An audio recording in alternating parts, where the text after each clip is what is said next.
Bonjour à toutes et à tous, bienvenue dans cette nouvelle interview témoignage. Alors aujourd'hui j'accueille Elodie qui a vécu une expérience de burn-out et qui va un petit peu nous expliquer d'où elle vient et quel a été son ressenti dans tout ce processus lié à son expérience du burn-out.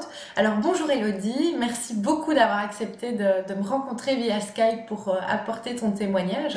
Avec plaisir. Voilà, alors est-ce que tu peux commencer par un petit peu te présenter, donc expliquer où tu vis, etc., quel âge tu as, quelle est ta situation personnelle, etc. J'ai 33 ans, j'habite au sud de Charleroi, dans l'Entre-Sambre-et-Meuse. Et je suis mariée, j'ai une petite fille qui a 1 an et demi et je suis indépendante depuis un peu moins d'1 an. Super. Et donc, est-ce que tu peux revenir un petit peu en arrière dans ton parcours et nous expliquer dans quelle situation professionnelle et personnelle tu te trouvais avant de vivre ce ou ces burn-out, si tu peux nous expliquer. Alors, au moment du burn-out, j'étais project manager dans une entreprise. Et en plus de cela, en fait, enfin, j'ai tendance à dire aujourd'hui que j'étais couteau suisse. On m'avait donné de nouvelles fonctions à ma demande. Je dis bien de nouvelles au pluriel, et j'avais gardé les anciennes parce que on trouvait personne pour me remplacer. D'accord. Et c'était dans quel secteur? L'agriculture. Et tu as eu cette fonction pendant combien de temps, plus ou moins, avant de craquer, si je puis dire? Oh. J'étais dans l'entreprise depuis 7 ans. Et dans ce secteur-là depuis 5 ans, et ça faisait 2 ans que j'étais vraiment, vraiment sous pression. D'accord. Et justement, est-ce que tu peux nous expliquer un petit peu les dernières semaines, les derniers mois qui ont précédé le fameux moment où tout a changé? Chez moi, c'est pas en mois, c'est en années, en fait. D'accord. Enfin, moi, je vois vraiment un, un moment clé un peu plus de 2 ans auparavant. Donc, j'ai craqué au mois d'août 2015, 2014, pardon. Ok. Donc j'ai craqué au mois d'août 2014 et c'était au mois de mai 2012 où j'ai lancé les premiers signaux. Ouais, au printemps 2012, j'ai lancé les premiers signaux à mon chef en lui disant que quelque chose n'allait pas dans l'équipe. Mhm. On était tous en train de partir en cacahuète et qu'il faudrait. Enfin, à ce moment-là, on était suivi aussi par tout ce qui était psy et Ah oui? coach d'entreprise.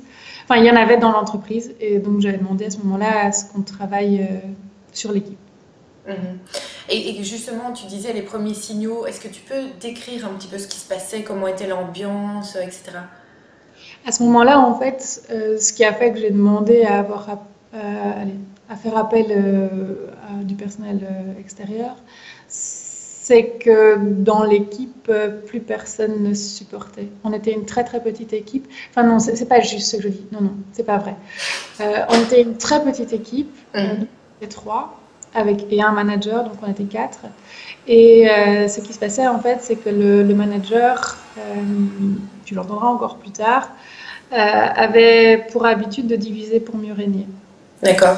Donc il avait réussi à faire que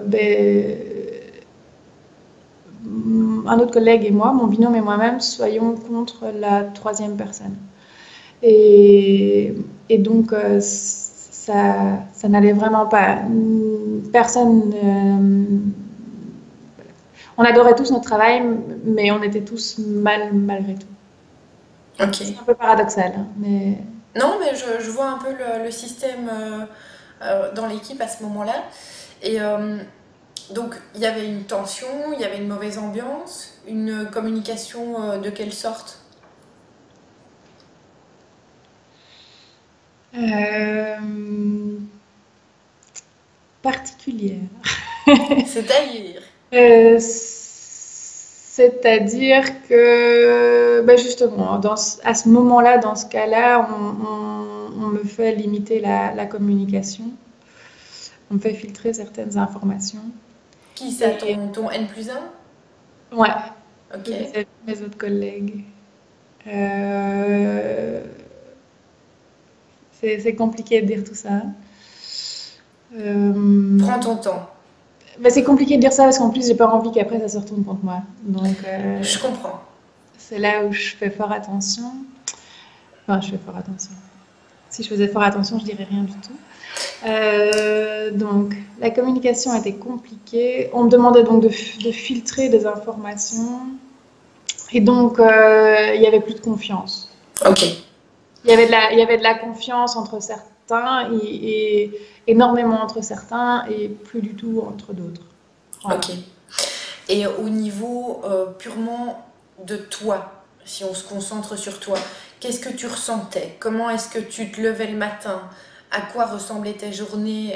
Donc intérieurement, comment tu étais? Ah, mais à ce moment-là, ça va encore. À ce moment-là, ça va vraiment très bien. C'est un an plus tard. Ok. Et qu'est-ce qui Euh, s'est passé à ce moment-là? non, attends, non, non, attends. Ouais, ouais, ouais. Si, c'est, donc on est un an avant le burn-out. Et là, par contre, enfin, ça me marque vraiment parce que je m'entends dire à la coach enfin, donc entre-temps, ils ont viré le premier coach. Et on en a une seconde. Et je m'entends lui dire que je me visualise comme étant, je me vois comme étant un, tu sais, les carpettes en forme d'ours, là. Tu vois, avec le corps de l'ours et la tête qui va comme ça. Oui, oui, oui, Voilà. oui, oui. Et ben moi, en fait, je me vois comme cette carpette et mes collègues qui me piétinent. D'accord. C'était ma vision de moi. Donc, en fait, ce qui se passait,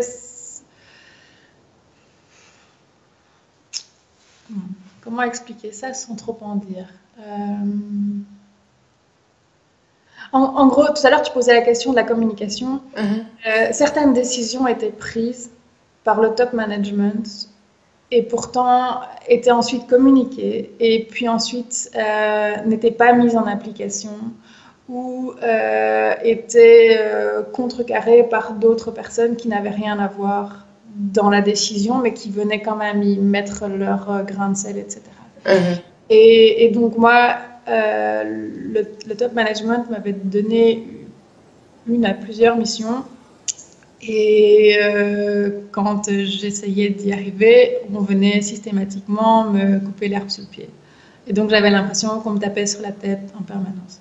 Au départ, c'était la première. Enfin, allez, quand on est en juin 2000, en juin 2000, donc un an avant le burn-out, je me sens vraiment fatiguée, raplapla, et le fait que l'on essaye de casser tout ce que j'essaye de mettre en place me décourage fortement. Mais à ce moment-là, j'ai autour de moi des collègues très proches, les très proches, Mhm. ça fonctionne très très bien. Et donc, c'est ceux qui sont un petit peu plus loin qui me fatiguent beaucoup, beaucoup. D'accord. Et puis, ce qui va changer dans la dernière année, Mhm. je vais passer du mouton blanc de mon N+1, je vais passer au mouton noir en fait. Et C'est-à-dire? donc, c'est-à-dire que là, je vais me retrouver à la place de mon collègue 2 ans plus tôt. Et là, à ce moment-là, c'est mon N+1 qui remet tout sur ma tête. Donc, on remet en doute mes capacités professionnelles, on remet en doute mes capacités à former, on remet en doute mes capacités à m'intégrer dans l'équipe. Mhm. Euh, tout, tout. Ce qui leur a été très utile jusque-là au niveau de mes capacités devient un énorme frein, un énorme problème dans l'entreprise. Enfin, voilà. Et là, à ce moment-là, j'ai vraiment l'impression, en fait, je vois mon chef avec une casserole qui me tape sur la tête comme ça, quoi, à longueur de journée. C'est, voilà. Je pense sincèrement au jour d'aujourd'hui qu'il ne le fait pas, il ne le faisait peut-être pas en conscience, Mhm. mais dans les faits, c'était ça. D'accord. Et est-ce qu'il y a eu un moment où il y a eu un craquage? Est-ce qu'il y a eu un jour dont tu te souviens où vraiment ça a été la goutte d'eau? On parle toujours du moment où tout a changé. Est-ce que tu te Ben, il y souviens a de le craquage. Il y a le craquage, donc là, sur ces 2 ans, il y a d'abord ma situation physique, médicale qui se dégrade mais un truc de dingue. par Euh, exemple? Alors, les traditionnels maux de dos, l'acidité dans l'estomac qu'on n'arrive plus à gérer. J'ai des gros problèmes respiratoires, donc je suis suivie, mais là depuis bien plus de 2 ans à cause du stress. Je fais de grosses insomnies. Au pire du pire, j'en arrive vraiment, ça c'est les dernières semaines, je roulais beaucoup. Je travaillais en Wallonie et j'habite en Wallonie, dans le fin fond de la Wallonie, et je travaillais en Flandre, donc je roulais énormément. Et dans les dernières semaines, en fait, je finis par me dire que je vais me tuer sur la route parce que le matin, je ne vois plus la route. Enfin voilà, c'est plus ou moins ce genre de choses. Et j'en arrive aussi à bugger sur mon PC. C'est les derniers moments. En fait, je vais sans le savoir vraiment. Enfin, je crois que je me fatigue très très fort déjà en mars-avril. Parce que je sais qu'à ce moment-là, je cherche à rencontrer mon médecin pour qu'il m'arrête, ce qui n'est pas du tout dans mes habitudes. Et en fait, il s'avère que mon médecin ne sait pas me recevoir parce que lui-même est en burn-out. Ah, mon Dieu. Et donc, je finis au mois de mai par aller voir une médecin que je ne connais absolument pas pour lui dire que j'ai franchement besoin que l'on me laisse quelques jours. Et elle, en fait, elle ne voit pas que je vais mal. Et donc, elle me donne 2 jours. Voilà. C'est déjà ça. Et je les prends. Et du fait qu'elle remet vraiment en doute le fait que je sois mal, je me conforte dans l'idée que c'est de la fatigue. Et que je n'ai qu'à m'en vouloir à moi-même, mais que la sécurité sociale n'a absolument rien à faire pour moi. Voilà. Et puis, je me marie. Et pile poil 10 jours après mon mariage, donc là on est mi-juillet, on m'annonce que, en fait, des différentes tâches que j'avais dans l'entreprise, j'en ai plus. C'est fini. C'est pas que c'est fini, c'est qu'on donne mes tâches à d'autres personnes au pluriel. Là, tout d'un coup, on trouve des gens pour reprendre ces tâches.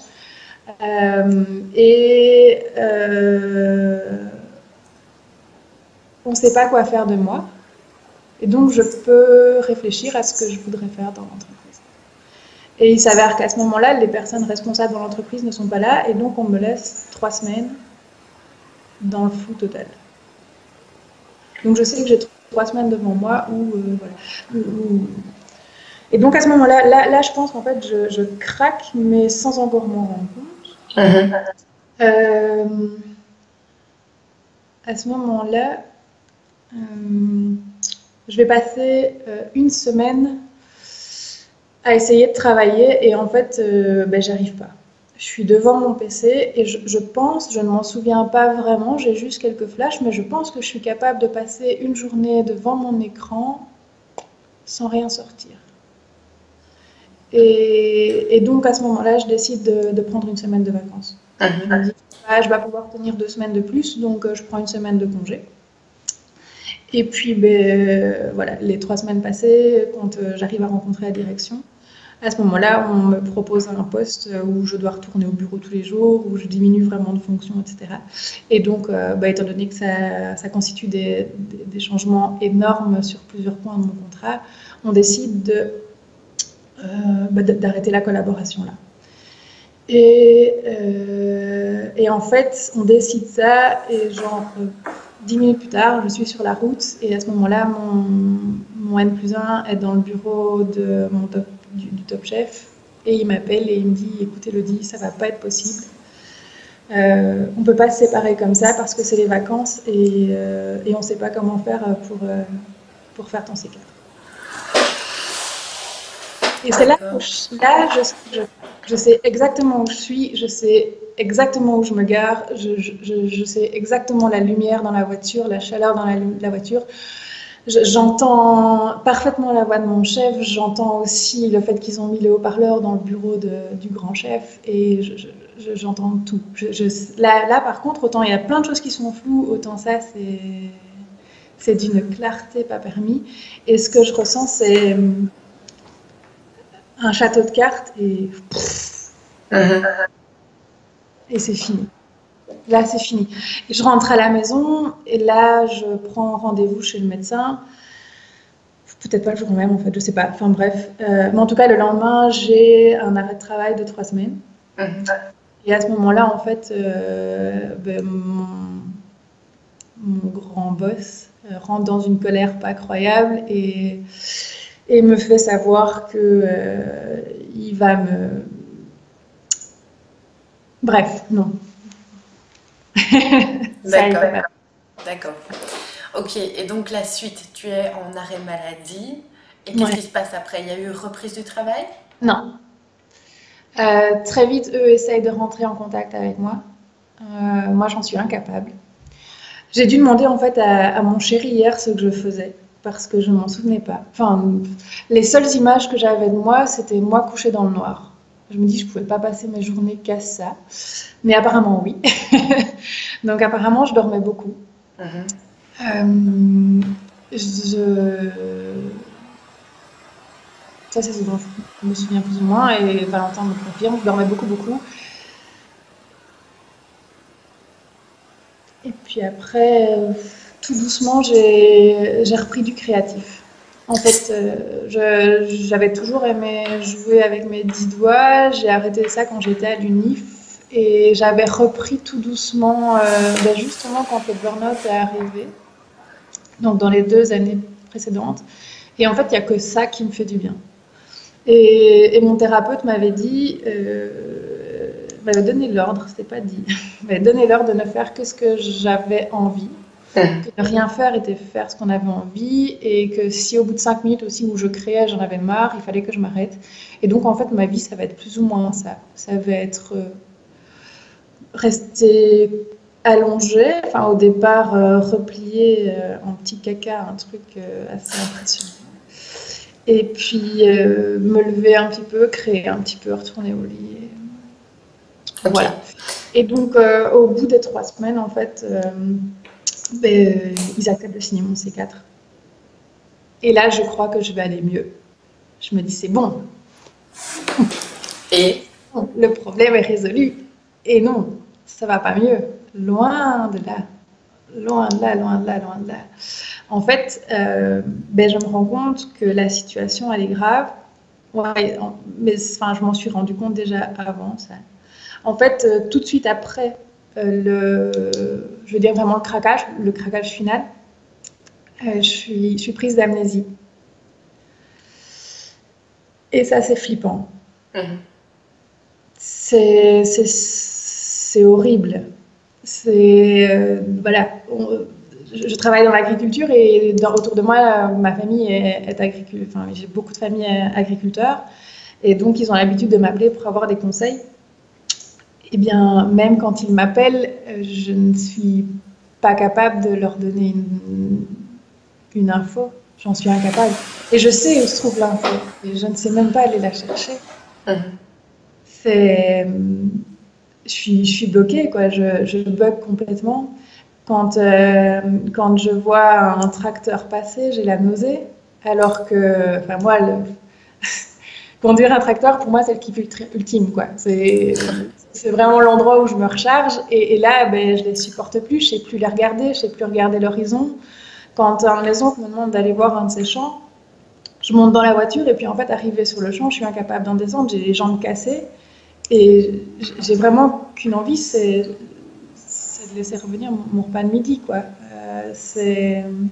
Et donc, c'est totalement flippant parce qu'il faut savoir que moi, en fait, depuis que j'ai 15 ans, je veux travailler dans cette entreprise à ce poste-là.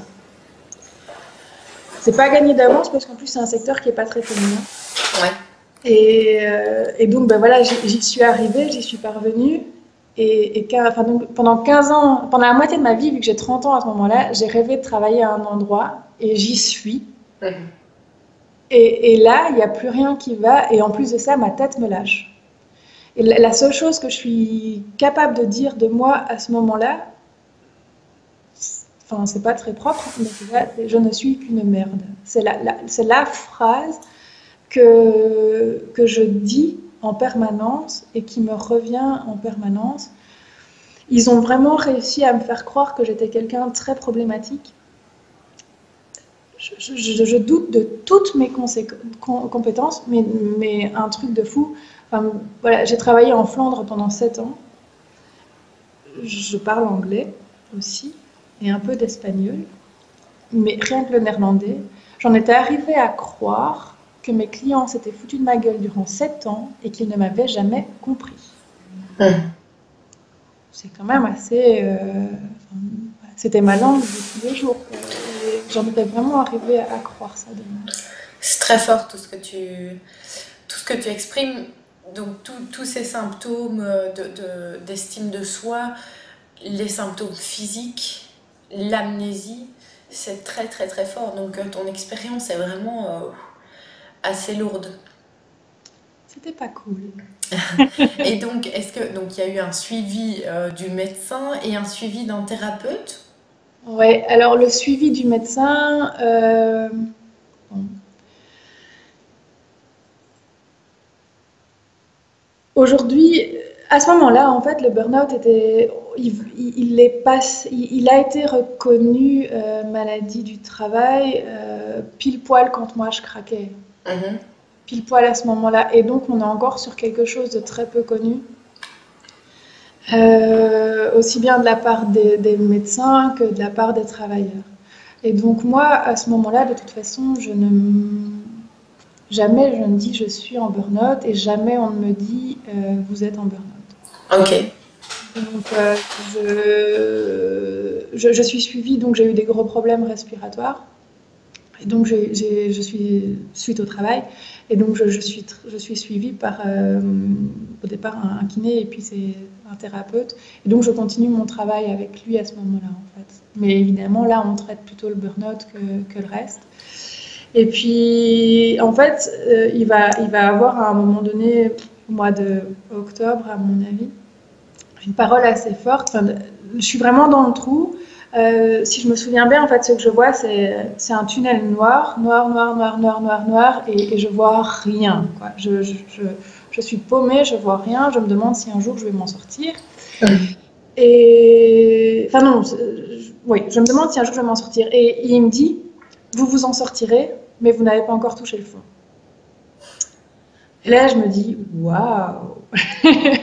Mais à partir de ce moment-là, vu qu'il me garantit que je vais m'en sortir, je sais que ce qu'il y aura après est mieux.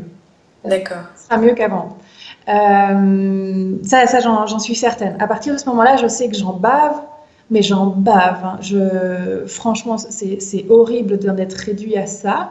Mais je sais qu'après, ce sera mieux, et donc je tiens le coup. Et en effet, il l'avait bien prédit, je touche le fond un peu plus tard. Donc il y avait encore moyen de descendre un petit peu plus bas. Et qu'est-ce que ça veut dire ça, toucher le fond? Enfin, comment ça s'est mis en pratique pour toi? J'aurais pu te le dire. Mais je me souviens par contre que je me suis dit, ah oui, oui, il avait raison, il y avait moyen d'être encore pire. Ok. Mais par contre, comment ça s'est manifesté, ma petite tête a éliminé pas mal de choses. Mhm. Donc, voilà. Ok. Et après ça? Après ça, on se retrouve au mois de décembre. On est mi-décembre, exactement, enfin le 12 décembre. Enfin, c'est marrant parce que les dates étaient très, très précises. Et ce jour-là, en fait, je me dis, tiens, peut-être qu'en fait, je vais pouvoir retravailler. Ok. Ça, c'est la première fois que je me dis ça, mais c'est la fête dans ma tête, quoi. Mais il y a un mais. C'est que ma tête me dit, tu vas pouvoir retravailler, mais par contre, tu ne pourras plus aller dans le même secteur. Donc là, ça flippe de nouveau, quoi, parce que je suis capable de faire qu'une chose. Enfin, et en plus, dans ma tête, j'en suis toujours à je n'ai aucune capacité. Et le hasard fait que je tombe, sur une vidéo d'une coach professionnelle. Et en fait, ce que je remarque là, elle interview des femmes qu'elle a coachées. Et il y a un truc chez ces femmes qui est fantastique, c'est leur sourire. Et là, je me dis, ah, j'avais jamais pensé à ça, parce que pour moi, une coach, c'était en entreprise, c'était la seule chose que j'avais connue. Et je me dis, tiens, en fait, peut-être bien que, en travaillant avec quelqu'un, je pourrais peut-être découvrir dans quoi est-ce que je pourrais travailler. Et il y a une idée qui est toujours là, c'est que ça faisait quelques mois que j'avais cette envie de devenir indépendante. Mais avec ce gros, pour moi un paradoxe, mais qui n'en était pas un, qui était de me dire tu veux devenir indépendante, mais tu ne sais pas dans quoi. Et donc voilà, je me mets à la recherche d'une coach et je trouve une personne avec qui ça match complètement. Et on débute un coaching en janvier. Ça va durer jusqu'en avril. Et quand il s'avère que l'idée de Pépite me tombe complètement dessus. Enfin, d'abord, elle me permet de voir que j'ai des compétences. Elle me permet aussi le hasard fait que je me rends compte que tous mes points forts, c'est tout ce que l'on m'avait dit qui posait problème dans mon ancienne entreprise. Et donc, je ne peux pas dire que je reprends confiance en moi parce que je pense que je gagnerai jamais la confiance que j'avais à ce moment-là. Mais ça y est, ça commence à regrimper un peu. Et au départ, on est parti dans l'idée de trouver où retravailler sans vraiment se focaliser sur le fait d'être indépendant. On voulait vraiment, aussi bien elle que moi, garder toutes les options possibles ouvertes. Et puis il s'est avéré que Pépite m'est vraiment tombée dessus un jour. Et autant je me rappelle très bien du jour où j'ai craqué, autant je me rappelle tout aussi bien le moment où Pépite m'est tombée dessus. Et donc à partir de là, je veux avancer absolument. Donc je me donne absolument pas de répit. C'est d'ailleurs peut-être un regret que j'aurai aujourd'hui. C'est-à-dire je pars au Crédel faire une formation affaires de femme d'affaires pour vraiment triturer mon idée dans tous les sens et avancer plus loin. Puis je donne ma fille naît. Je m'arrête donc quelques mois. Et puis ensuite, je vais à la rencontre d'une couveuse d'entreprise. Voilà. Et tout s'enchaîne là aussi. Et donc on se retrouve en septembre 2016 avec la naissance de Pépite. Ok, mais justement, donc j'allais switcher vers la question à quoi ressemble ta vie aujourd'hui. Explique-nous, Pépite, qu'est-ce que c'est? Donc Pépite, c'est une entreprise qui propose des pauses aux particuliers et aux entreprises, justement pour leur montrer qu'en s'arrêtant, c'est ainsi qu'on est plus à même de mieux travailler ou de mieux vivre tout simplement. Et donc je propose en entreprise des petites pauses, des pauses créatives, peut-être des carrés potagers, des pauses gourmandes, des petites pauses qui vont donc pas durer nécessairement longtemps, hein, c'est de 30 minutes à une journée, dans leurs locaux ou chez moi, à la maison. Et l'idée est vraiment le but est vraiment de faire en sorte qu'ils rechargent leur batterie et en même temps qu'ils se rapprochent les uns des autres. Chouette. De l'équipe. Donc ça, c'est ton entreprise. Et donc tu disais, je me souviens très bien le jour où Pépite m'est tombée dessus. Est-ce que tu peux expliquer un peu? On était dans la voiture et c'était encore dans la voiture. Mais c'est vraiment ça, je vais leur faire vivre des choses simples qui vont les recharger et qu'ils vont pouvoir refaire à la maison. Et à ce moment-là, je voulais vraiment m'adresser plus particulièrement aux particuliers. Puis finalement, après, je me suis plutôt adressée aux entreprises parce que les particuliers, c'est un secteur assez compliqué. Mais les ateliers qui ont lieu avec les particuliers, ça se passe super bien, mais c'est vrai qu'il faut beaucoup plus de temps pour les convaincre. Mmh. Et justement, si quelqu'un voulait te joindre suite à cette petite interview, comment il pourrait faire? www.pépite.life, L-I-F-E, ou sur Facebook aussi, pareil, pépite.life, L-I-F-E. Voilà, c'est un concentré de bonne humeur, de légèreté, de sourire. Et c'est vraiment apprendre à voir la vie avec des yeux nouveaux. Et apprendre à profiter et apprendre à se recharger de manière discrète sans nécessairement devoir se prendre une semaine de vacances régulièrement, quoi. On passe régulièrement, donc autant apprendre à se recharger en 5, 10, 15 minutes à la maison. Sans plaisir. Chouette, ça a l'air sympa. Mais justement, Elodie, pour clôturer un petit peu cette interview aujourd'hui, ayant vécu cette expérience qui laisse manifestement des marques, est-ce que si tu devais donner un conseil à quelqu'un qui se sent un petit peu fébrile ou qui sent que les choses ne sont pas tout à fait normales, qu'est-ce que tu dirais?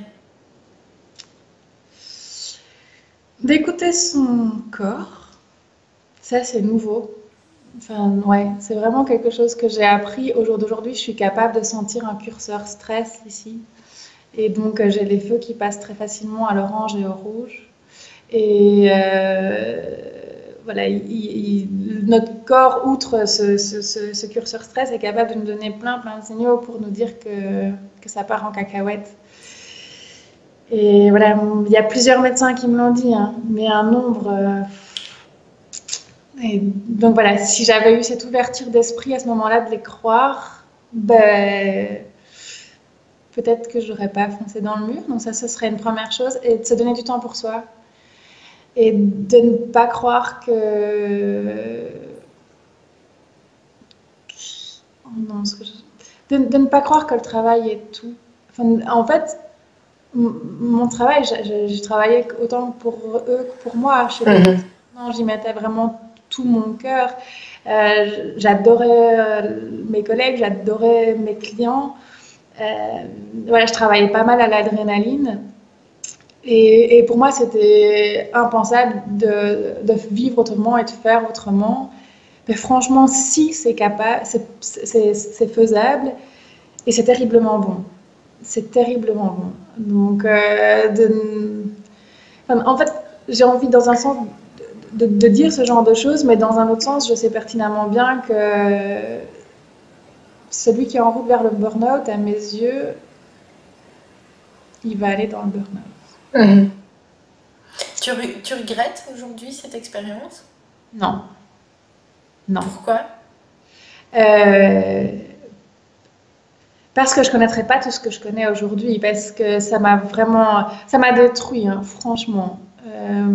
Et je, voilà, je ne joue pas sur les mots. Ça m'a vraiment détruit. Et je ne suis pas certaine que je pourrais tout reconstruire. Euh, mais en même temps, ça m'a apporté énormément sur leur côté. J'ai construit d'autres choses qui sont sur des bases beaucoup plus saines. Et ça m'a fait grandir moi et ça me fait énormément plaisir aussi de voir que ça fait grandir mon mari. Lui aussi, dans son entreprise, agit de manière peut-être très particulière, mais justement parce qu'il veut mettre la bienveillance au centre de son entreprise. Voilà, je suis à l'écoute de moi, je profite beaucoup plus de ma famille. Et toi, donc, qui as créé cette entreprise Pépite qui offre des pauses, imaginons qu'une personne lambda passe dans le curseur orange-rouge. Tu aurais un exemple de petite pause qu'elle pourrait faire facilement? Moi, ce qui me permet de me ressourcer, c'est la méditation. Ok. Alors ça peut pas nécessairement se faire au bureau, mais des choses qui peuvent se faire au bureau, c'est écouter une musique qui fait du bien, qui ressource. Et il suffit juste de mettre ses écouteurs dans le PC et de se laisser voler au son de la musique pendant 2 minutes. Et on peut franchement se faire beaucoup de bien avec ça. Sortir, marcher sur le temps de midi, c'est aussi c'est un truc tout bête. Souvent sur le temps de midi, on prend pas nécessairement le temps de midi. Enfin, ceux qui sont sur la mauvaise pente, il y en a peu qui se l'octroient. Reprendre du temps à ces moments-là et sortir, c'est vraiment quelque chose qui peut franchement faire beaucoup de bien. Et puis maintenant, j'ai aussi souvent un petit peu de créatif avec moi, un truc qui s'emmène un petit peu partout et ça me permet vraiment de déconnecter ma tête et de lever le pied. Aujourd'hui, en fait, j'en suis persuadée, le meilleur moyen, c'est de lever le pied. Et on est tout aussi efficace. La seule difficulté avec ces gens qui sont sur la mauvaise pente, c'est qu'on n'arrivera pas à leur faire croire. Oui. Mais c'est vraiment, ça vaut la peine d'être testé, de lever le pied. Et la première fois, ça va pas fonctionner. Mais c'est pas grave, on reprend 5-10 minutes après, etc. Tout doucement, on essaye. Et on va voir qu'on va finir par y arriver et se faire accompagner. Voilà. Moi, c'est vrai qu'à un moment donné, on m'a dit, c'est pas normal l'état dans lequel tu es. Tu dois aller voir un médecin. Et je ne pouvais pas. comme j'ai dit tout à l'heure, je ne pouvais pas concevoir que si j'étais fatiguée, c'était à la sécurité sociale à payer pour ça. Mais je n'étais pas fatiguée, en fait. Et donc, voilà, consulter, c'est important. Super. Écoute, Elodie, merci beaucoup pour ton témoignage. Très puissant, enfin oui, vraiment, on sent qu'il y a eu une expérience assez lourde et assez traumatisante. Donc merci vraiment d'avoir pris ce temps pour nous, pour toutes les personnes qui regarderont cette vidéo. En tout cas, je te souhaite vraiment le meilleur dans le développement de ton entreprise Pépite. Merci. Je te souhaite d'être super heureuse. Et voilà, je te dis à bientôt, belle continuation. Merci, salut. Au revoir.